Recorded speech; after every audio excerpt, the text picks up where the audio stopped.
Ciao e benvenuto o benvenuta in questa lezione introduttiva di questa sezione del corso di Microsoft Planner in cui ci occuperemo delle impostazioni dell'account Office 365, cioè andremo a settare il nostro account Office 365 per organizzare questo evento congressuale.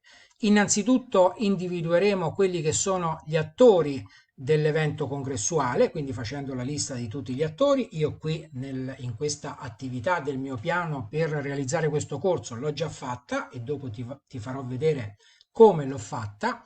E una volta stesa la lista degli attori ci servirà per svolgere quest'altra attività, cioè per andare proprio a gestire le impostazioni e a creare l'architettura del nostro account Office 365 per gestire l'evento.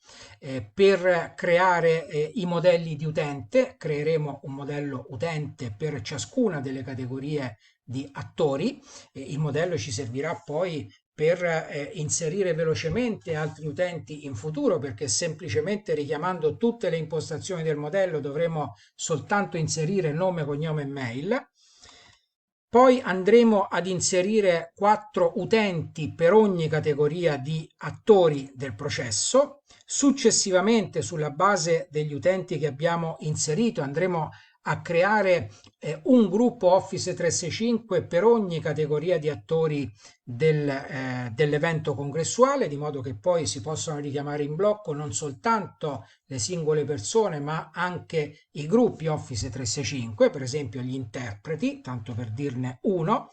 E poi alla fine, sempre per ogni categoria di attori dell'evento congressuale, andremo a creare una casella di posta elettronica condivisa in cui loro possano comunicare rapidamente, dove ho reperito la lista degli attori dell'evento congressuale. Tempo fa mi sono occupato per conto di un'azienda che organizza eventi della certificazione di qualità ISO 9001, cioè all'interno di questa azienda ho costruito il sistema qualità ISO 9001 e l'azienda è arrivata a ottenere questa importante certificazione. E quindi da questi diagrammi di flusso ho ricavato tutti gli attori dell'evento congressuale. Poi qua giù in basso trovi anche tutti i processi di lavoro per arrivare ad una certificazione di qualità di un'azienda che organizza eventi, quindi li puoi consultare se ti dovessero far comodo per svolgere questa attività. Da questi tre processi, processo 1, processo 3, processo 4, e anche dal 2 per ricavare poi la lista dei fornitori, ho ricavato la lista di tutti gli attori del processo. Ecco, qui possiamo vedere i diagrammi di flusso, qui ci sono le attività e qui ci sono gli attori e da qui ho preso tutta la lista degli attori del processo, quindi l'agenzia che organizza l'evento, il comitato promotore, il gestore della sede, la direzione dell'agenzia che organizza l'evento, i fornitori, i tecnici, il responsabile del personale. Poi da quest'altro diagramma di flusso ho ricavato tutti i fornitori. Qui come puoi vedere ci sono anche tutti i moduli e le istruzioni operative già fatte per costruire un sistema qualità in un'azienda che organizza eventi. E poi per quanto riguarda la gestione della fase congressuale, ancora da quest'altro diagramma di flusso, quindi l'agenzia che organizza l'evento, il comitato promotore, le hostess, gli steward, il personale tecnico, gli interpreti, il catering.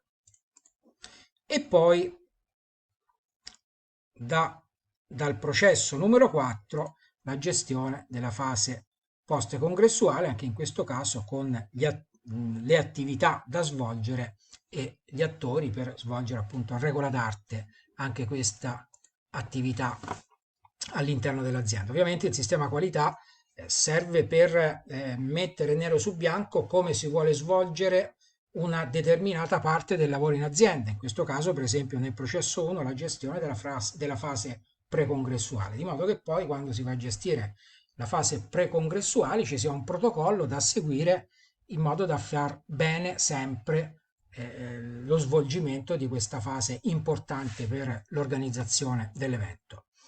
Quindi ritorno qui al mio piano planner con cui chiudo questa lezione e ti aspetto alla prima lezione di questa sezione in cui inizieremo con la prima attività a creare i modelli di utente. Ti aspetto alla prossima lezione. Ciao!